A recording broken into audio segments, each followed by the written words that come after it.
All right, you guys, so I got some different changes coming from my Dolby Atmos setup that I have. So that's the amp right there that I've been using for Atmos.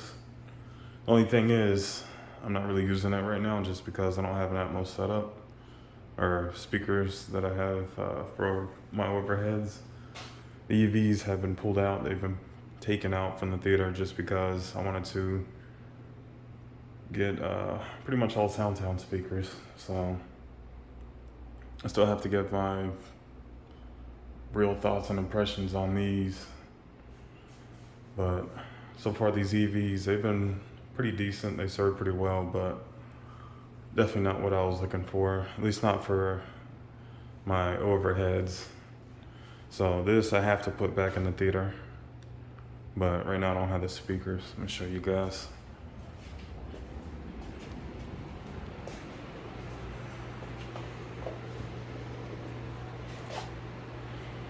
So these are the Carmi 108s. I've had these for going on 2-3 years. That's the original woofer. The only thing that's been different is it's been treated for being outside, being outdoors. Not the whole cabinet, just the woofer itself. So pulled it out of the old cabinet just because it didn't last. So I have these two sitting in here, and I think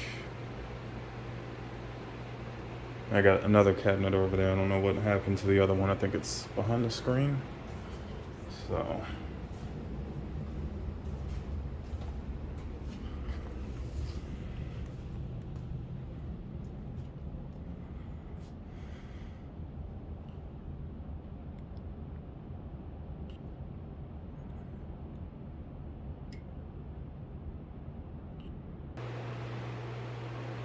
there we go. So just something else I've noticed too. They've updated the paint that they use. I guess this is epoxy. This one over here is kind of like the still bed liner spray paint that they use. The only thing is this stuff is rough. So scratch your fingers across it. Definitely, it's not smooth like this one is. But what I want to do is I'm going ahead and sand these down and get them painted to match this paint up here, so I can get that from Parts Express.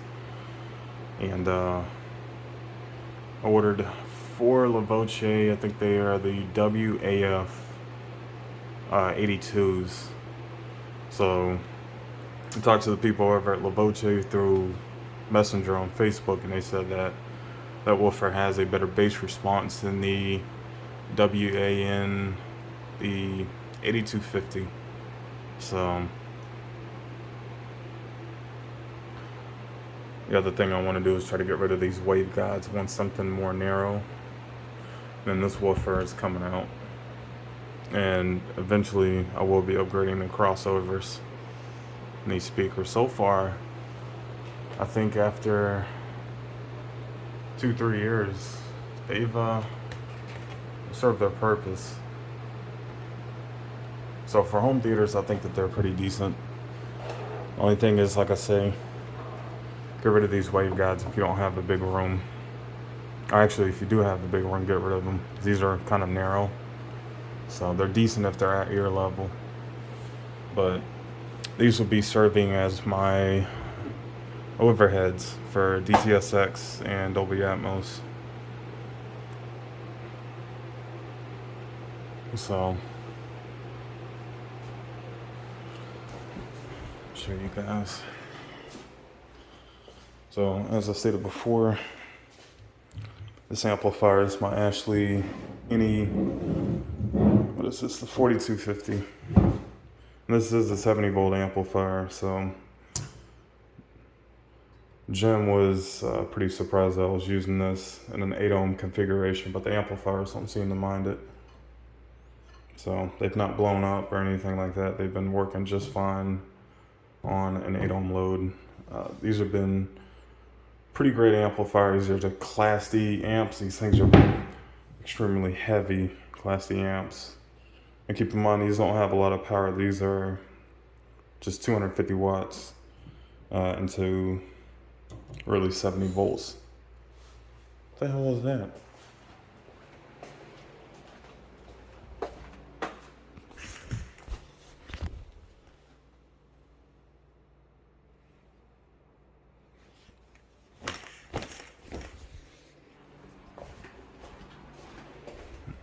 Anyways, the other thing that I've had to do was upgrade the fan in these things because Ashley has put some fans in here that were just overbearing. So if you're having one of these amplifiers inside of the room where you are, where your home theater is,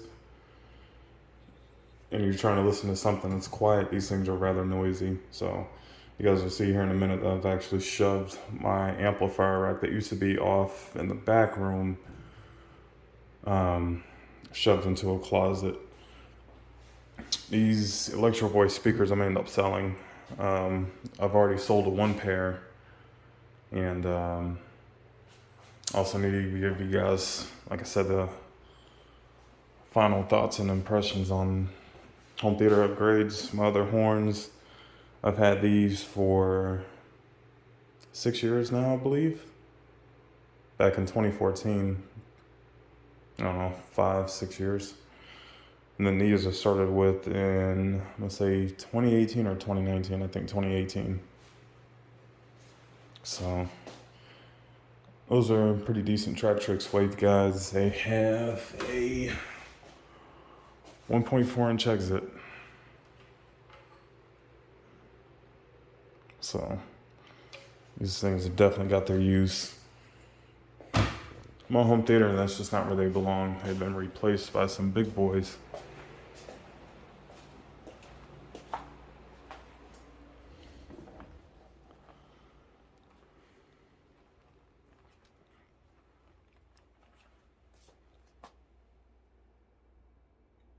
That's the rack right there, put inside the closet. It's all messy right now just because I'm actually getting some different speaker wire. I'm gonna completely just throw this stuff out. The speaker wire is absolute trash. So far, I mean, it's been working out, but it's just not as clean as I want. All the wires are coming out of the ceiling. Everything's gonna be completely ran behind this black fleece.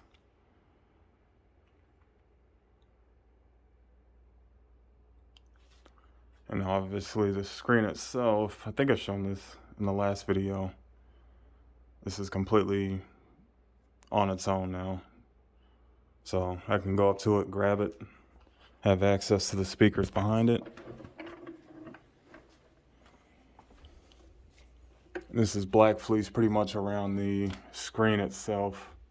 So nothing fancy, no real curtains or anything. Doesn't make any sense to do any of that, especially I don't own this house. So, not yet anyway.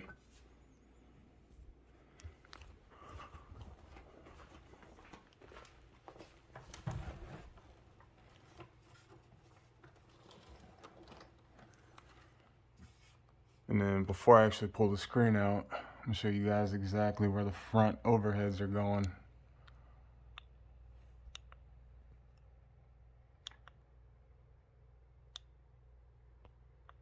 There we go.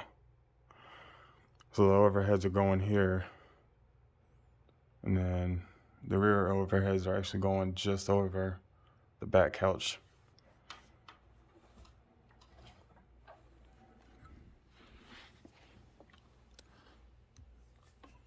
Let's see if I can actually pull the screen out here. It's kind of a pain in the ass. All right.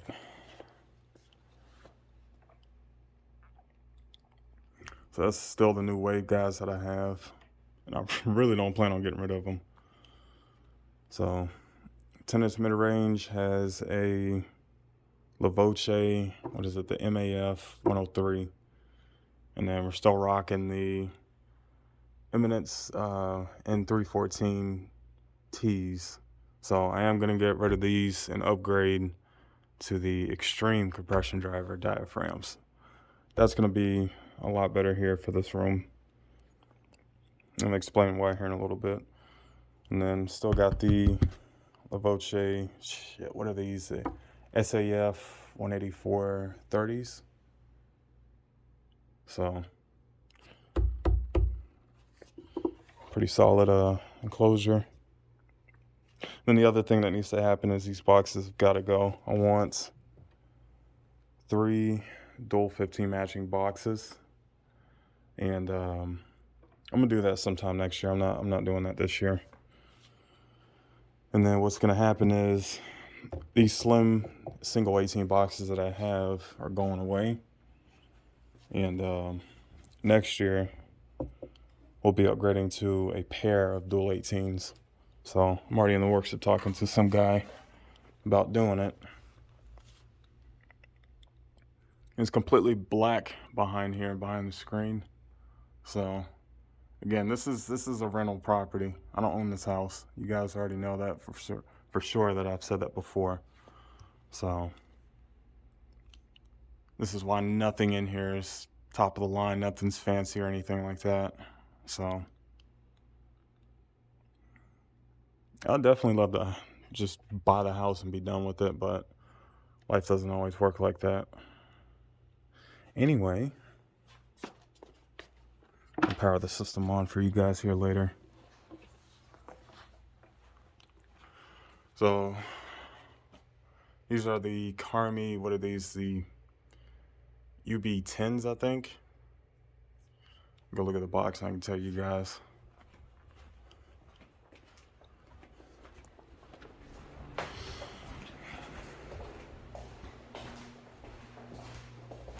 Carmi U10 MBs is what it says. Made in China. No shit.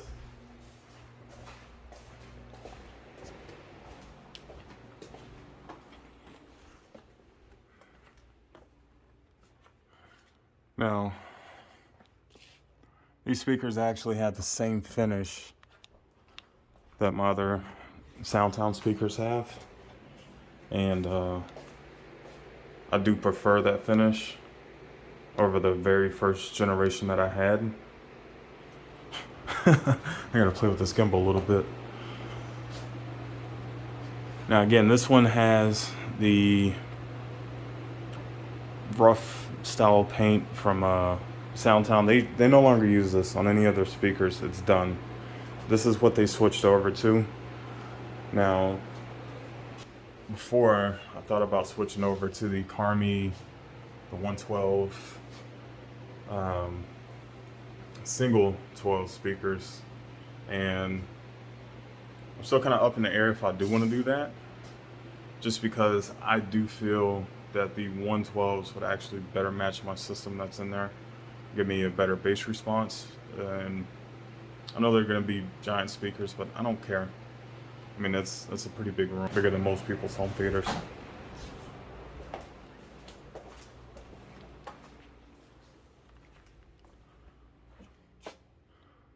So far, if you're trying to buy these and you want to use these without a subwoofer, you're going to be SOL. For a 10-inch woofer, the one that's in there is actually, it's decent. The problem is the tuning on these enclosures. To me, personal preference, I think they're just set way too damn high. The QSCs are perfect. The only thing that the SR1020s have is just a lot of bass response. The mid-range isn't as good as the bass response. It's not flat. And that's the reason why I went on ahead and switched over to the SoundTown speakers, to these Carmi speakers here. And I know that anybody that loves cinema would love QSC, but here in a home, the SoundTowns actually stand out better to me. But I still do like my SR1020s. So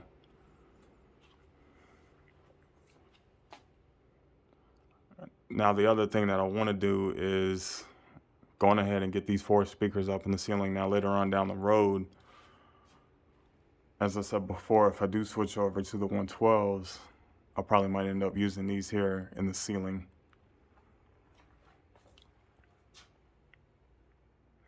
So the other thing that's changed is the amplifier that runs the LCRs.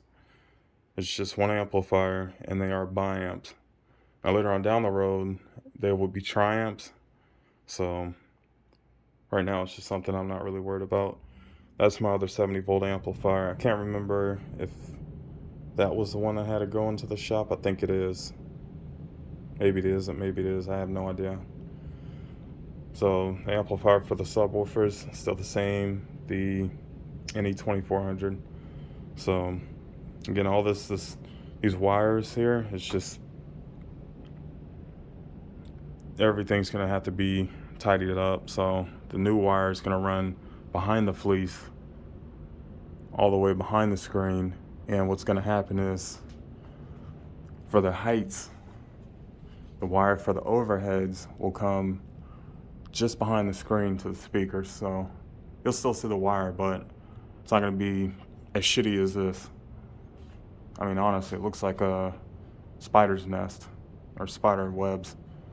Just messy.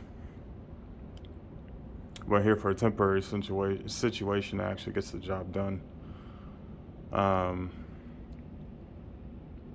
The couches, I do want to get recliners, but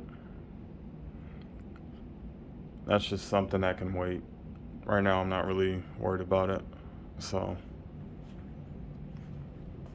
now I really don't come in here as often as I thought that I would. So, probably, I'm gonna say I watch, 2-3 movies a month, maybe. If that. Before, I really wasn't in here all that often. And the other thing is, I do want to get some black fleece for the doors. So this is just here, just temporary. I was just trying it out, just seeing how the way it looks. But I do feel better with everything blacked out.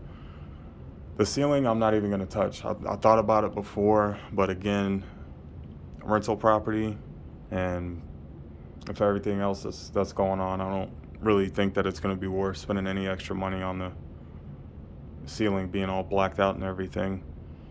The floor, it's the same thing. I'm not even going to touch it. The projector has been the same. I've not done anything. I've not bought a new one. I've been looking at newer ones, but I haven't made any real moves yet. I'm just going to wait till later on down the road, because the next big purchase is going to be a PS5, and that's just because it has a 4K Blu-ray player built in. So nothing with 3D capabilities or anything like that. Arcam's been the same. I still got to get my review done on it. I've had this thing, hard to believe, for almost a year now. Bought it back in August of last year. So it's been a great processor, better than the Onkyo in terms of sound quality. Build quality is obviously there. One HDMI actually burnt out on me on the Onkyo. This thing has just been completely flat. The thing that I can bitch about is Dirac. Dirac and, for some reason, Arcam, they just don't shake hands well. And it kind of pissed me off last week because I was trying to recalibrate the system in here, and it's always an issue. So this time, luckily, I was able to calibrate the system. I did have to do it on a lower volume, but yeah, it got the job done. So, and I do have an SPL meter right here. I bought this on Amazon for, I think, like $18.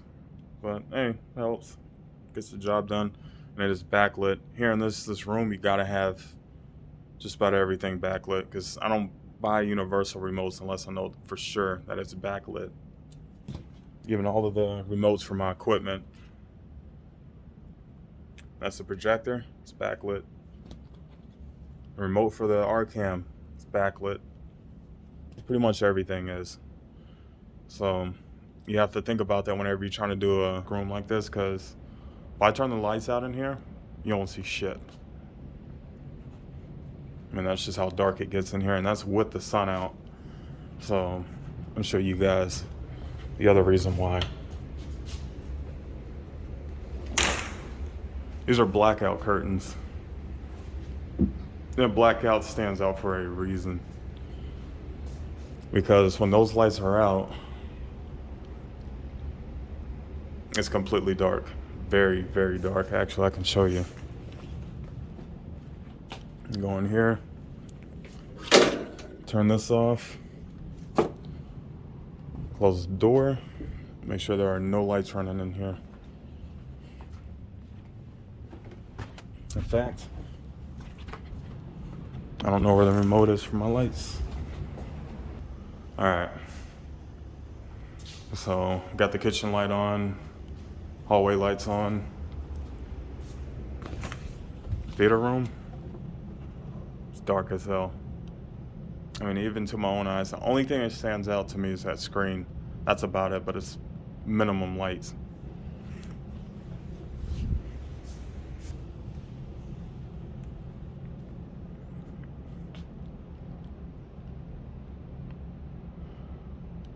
All right.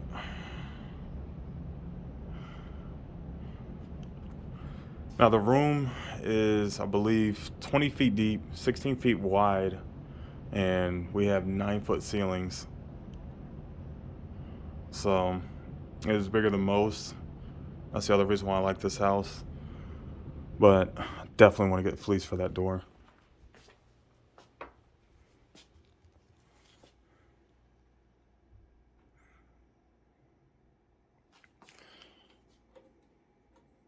This is the other thing that I use for light. Not only to see the amplifiers, but just to kind of throw out some extra access lighting.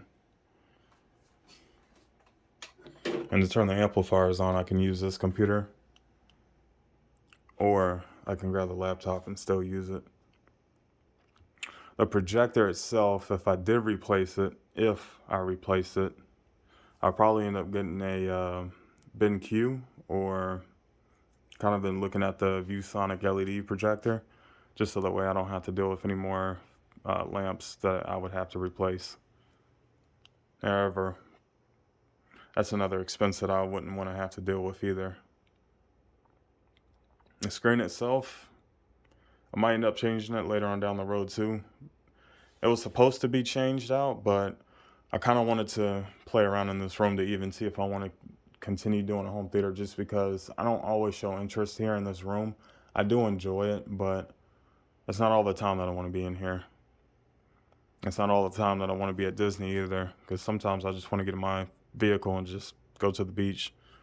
But that's not what this video is about. This is just kind of showing a update on the room itself, and pretty much everything's about the same. That's one of the projectors that I use outside on the garage, and still the same two 8mm projectors. I'm looking at getting a 35mm projector and a 16mm projector. Now those will not be used. Same thing like with these, I've not even plugged those in since they've been here. They just sit there for decor reasons.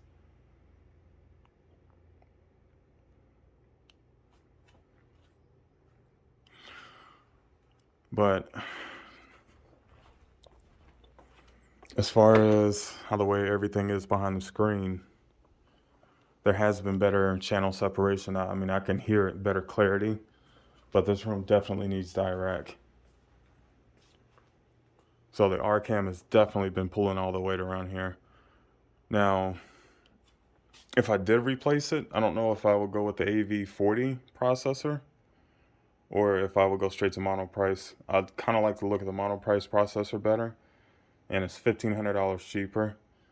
Still uses direct, still has all the same shit that R-Cam has, and it's less. Plus, I like the color screen on it. To me, that's just a win situation right there.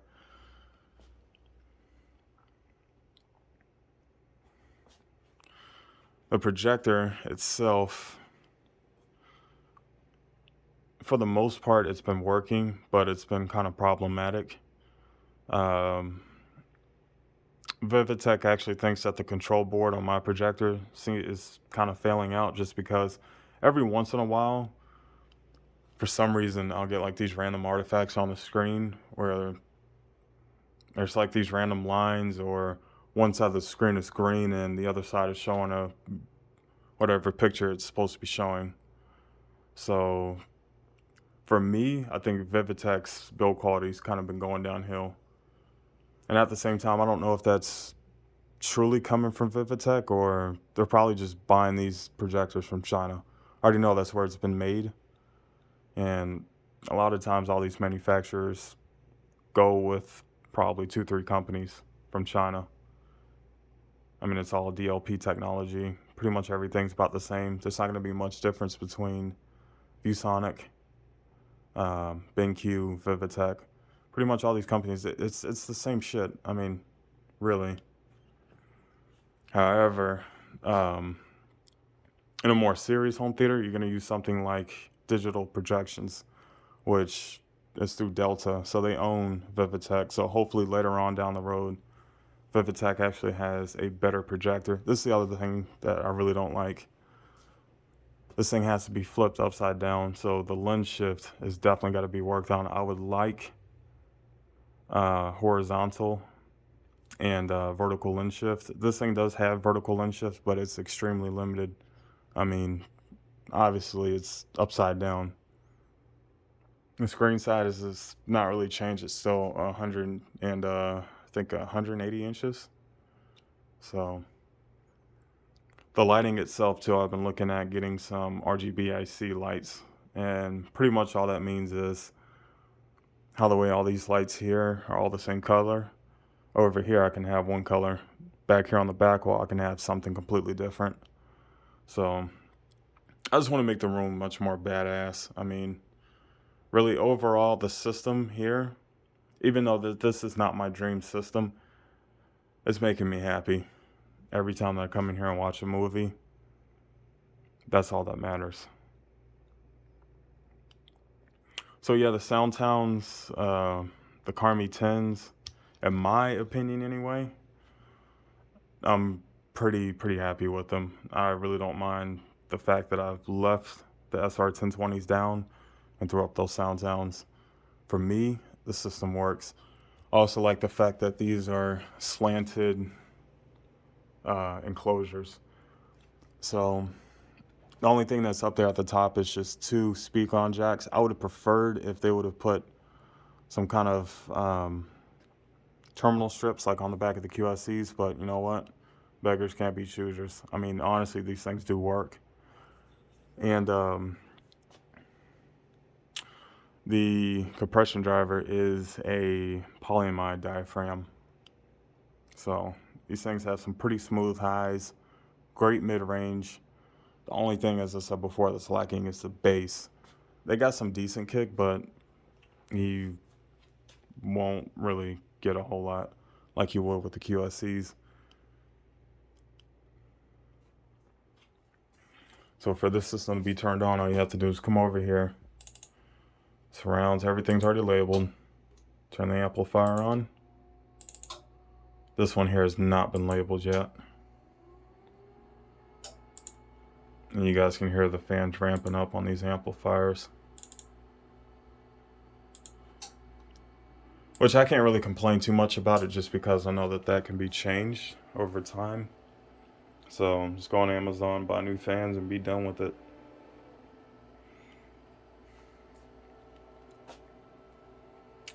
The Arcam itself, as far as like music, to me anyway, it sounds just fine.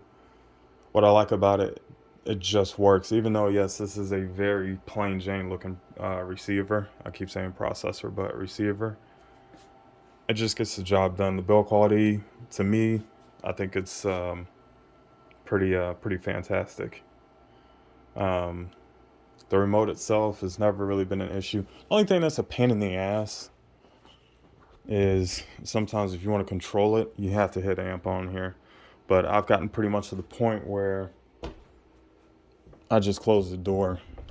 Everything I do is from my phone. But what I'm gonna end up doing is just buying a cheap Android tablet, use that as a remote, and that'll control everything. The only thing is I need to be able to control the projector too. So I'm gonna try to scroll around, find some kind of custom animations. Also need to see if I can get the NVIDIA Shield to turn the lights on and off for movies. So in this video, we'll be giving you guys a demo with the speakers running. And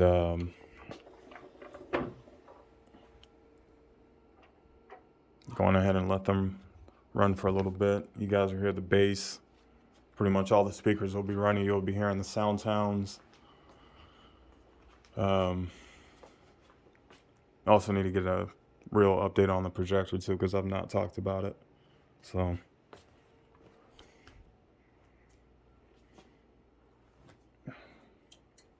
I have to turn that on.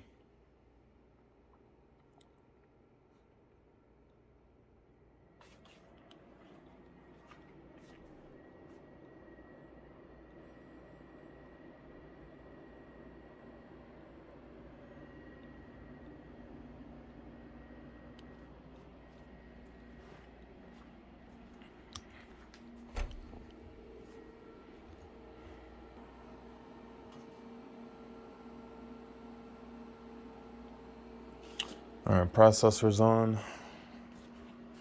Oh.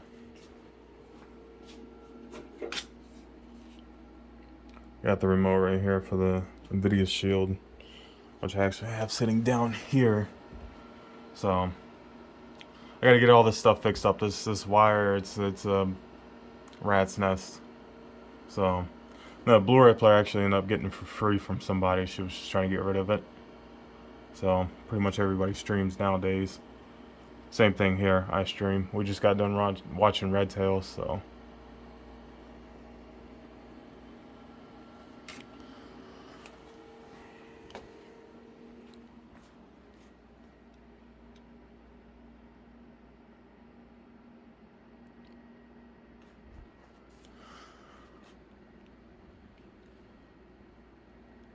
Alright, I'm gonna pause this real quick so I can find something to throw on. Alright, here we go. Got non-copyrighted music playing.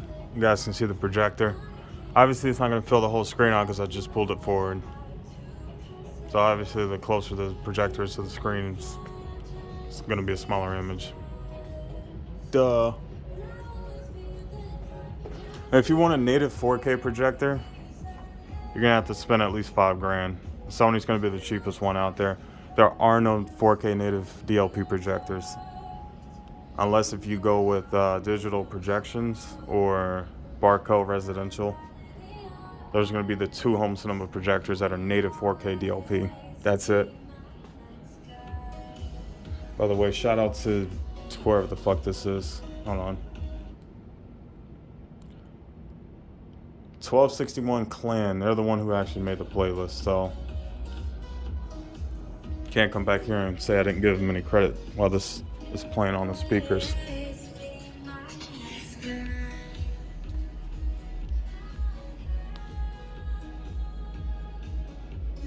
Hold on for a second. Signal gain isn't high enough for the left channel.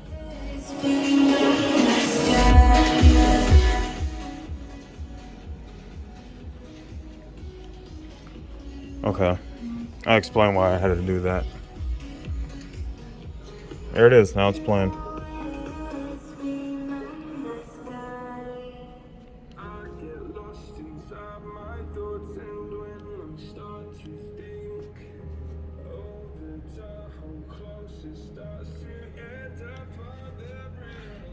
So obviously I don't have the sound system slamming.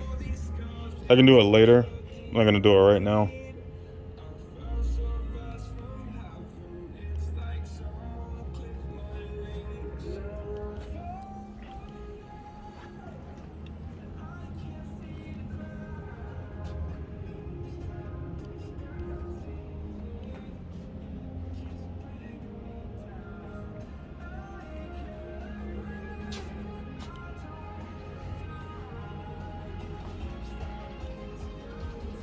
I'm just trying to figure out what else to show off now.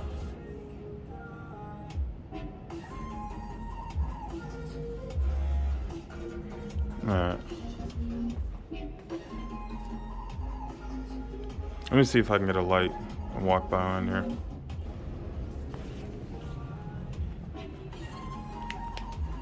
Alright, now we got the trusty flashlight here.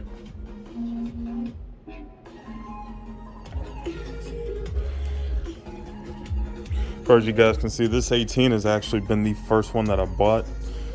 The only little minor imperfections is right here on the cone. Let me back that light up. You guys can see it right there and in here. That's about it. Everything else has been fantastic. So 3 years still going strong. So these things hit super low, which is great. The eminence, these are the Kappa LF2 15s here. You guys can see the mid-range right here. It's the paper cone. And that's the eminence compression driver. It's gonna be the same way on all of them. It's all tandem match, except the enclosures. The tuning's different. This enclosure here is wider than the other two, but it's shorter. As you can actually tell right here by the waveguide, it overextends on the box. And you look at this one, it's perfectly matched, 30 inches across like a normal cinema speaker. It's supposed to be. And there's all these scuffs right here. All these happened just because when I took this waveguide itself, I had to take it to Lowe's with me and do a few things. This is the newer 18 right here that I was showing you guys in the last video. I was a complete dumbass and didn't center the woofer properly. But you know what? It works. It's lives behind the screen. I don't care. And using a passive waveguide here. So one wire goes to the mid-range, the other wire goes up to the compression drivers.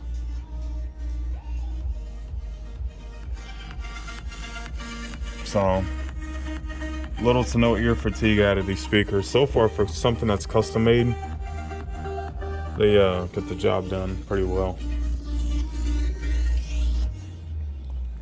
And as far as you guys can see, on the sides of the screen, everything painted black. Down at the bottom, the same thing up at the top. It's all painted black. It's not perfect, but again, temporary situation gets the job done. Even up here at the top, none of it's going to be perfect. And behind here, as far as acoustic treatment goes, I bought insulation from Lowe's, and that's helped out significantly. As far as you guys can see, it stops right here though, but the fleece is here, still minimizes any kind of echo. No echo. So picture perfect.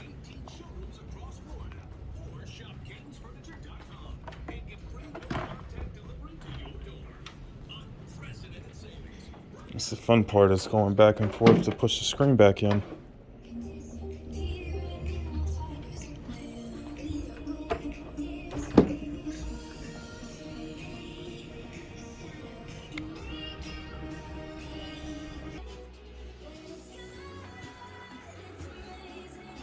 All right.